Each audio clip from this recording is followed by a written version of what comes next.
Right, here we go. This is part 5 of the control panel, the project that will never end. So here we go.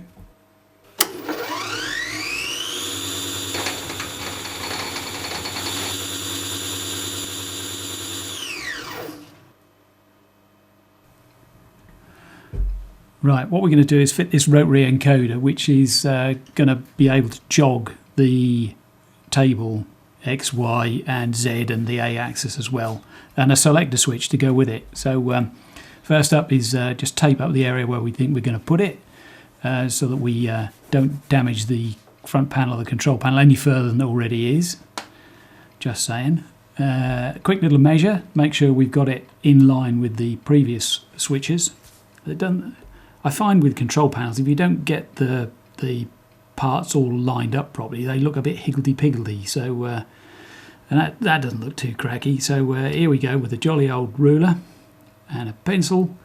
Get it in line with the other one. Then halve the distance between the writing and the keyboard, and there we have the position, the center position for the rotary encoder. A quick little measure, make sure we've got the right size. Set the old dividers. I don't have a proper set of old-fashioned compasses with a pencil in them. I lent one to my daughter or my son and haven't seen it since. So just saying. So there we go. Then next up is just to work out where the actual hole, not the holes, the screws to hold the thing in are going to be, so we can get the holes in the right place. So I think it's about 4 or 5 mil. So then out with the jolly old protractor. I got this completely wrong, but you'll see that in a minute. I don't know what I was thinking, but there you go. You can see already that doesn't look like it's 120 degrees of angle. So it wasn't until I drew this last line and I thought, what the hell am I doing? That's not right.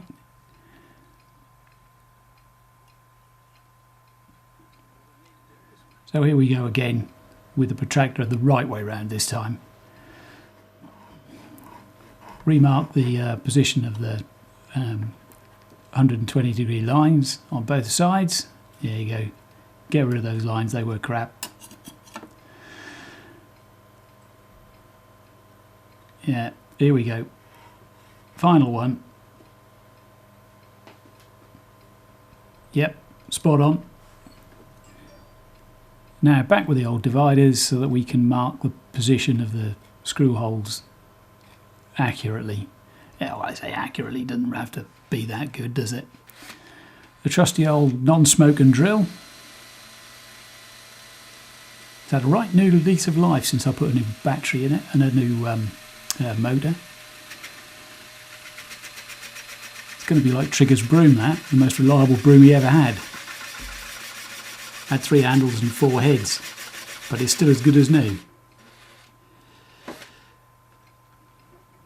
Right, with this particular hole, I can go in from the back as well, which makes it easier. The screw hole, not the screw hole, the switch hole, I can't go in from the back because it was just too close to the keyboard, I think. So here's a tip. There's only 4 wires in this, 2 of which are the same colour. You could go to the trouble of labelling them, or you could do this and just mark one with a different colour. And I marked the screw head as well so that I know that that's the right one. Quick test fit. Yeah, so. Drill the holes. I had to redo these holes in the end because I didn't make them quite big enough. I don't think I really got the position perfect, but it doesn't matter. No one can see, and I'm sure you're not going to tell anyone.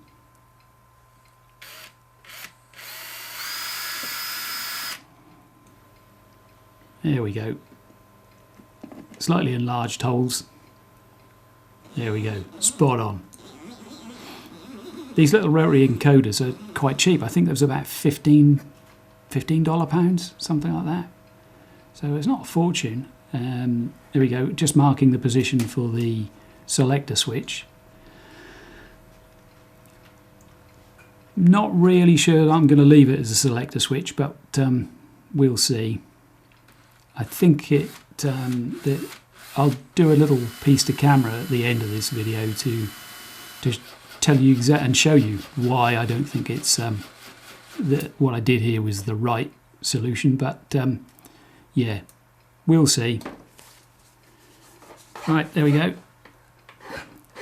Little clean up, we're ready to file.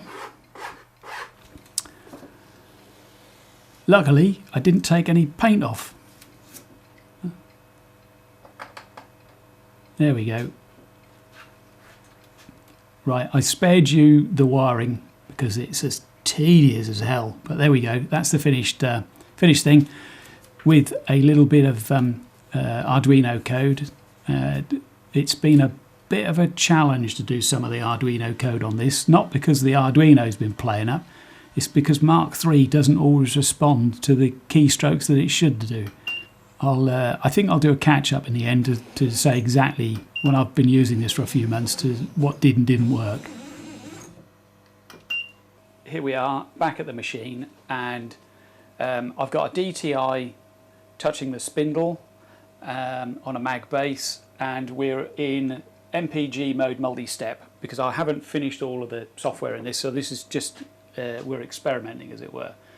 So we have a cycle jog step also at 0.01 millimeters, and the maximum resolution that I can get off this setup, and these are always a bit of a compromise, is 0.005 of a millimeter. So that means entering one step on here at 0.005 of a millimeter actually moves the table by 0.005, which I'm astounded by.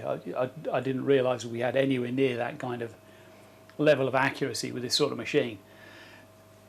Having said that, here's the issue. If I put in this mode, you can use you can't see this, but you can use a switch to select the ×1, ×10 and ×100. However, for jog speed. However, let me show you. It's jerky, and it's like that in all of the settings. So that's not really acceptable. But if you go into velocity mode rather than multi-step mode, we've got lovely smooth movement of the table. However, this is the rub.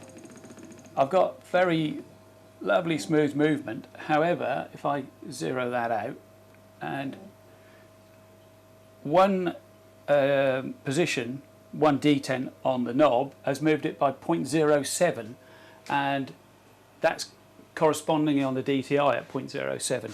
So here's the conflict. You can either have smooth movement and a big step of 0.07 of a millimeter, or you can have very fine movement for setting up edges and centers of circles and that sort of, picking up dimensions, picking up features for machining with a jerky table. So I think I need to revisit how I program the MPG to work. And here's the other thing that's a bit of a pain. So let me just get rid of the MPG mode. Now, we've got nice smooth movement at the moment, and my feed rate and spindle speed overrides work. If I turn off the MPG, it's also turned off my feed rate and spindle speed overrides, which means that if you're if you're running a cycle and you haven't got the MPG active, these overrides won't work. And these overrides, I feel, are quite important. So this switch is superfluous. It should just be left on. So what I'm going to do is repurpose that switch to try and make it so that it selects the right mode in MPG. So I know that's all a bit complicated, and hopefully you've understood what I'm talking about, because I'm not entirely sure I understood it myself. But anyway, thanks for watching again. Do hit the subscribe banner and the bell, or the bell and the subscribe banner, whichever way around they are. And hopefully in the last part of this series for now, I should in a couple of weeks or so have this working to my satisfaction. It's a bit of a fight with Mark III. Anyway, thanks for watching, take care, look after yourselves, and we'll see you on the next one.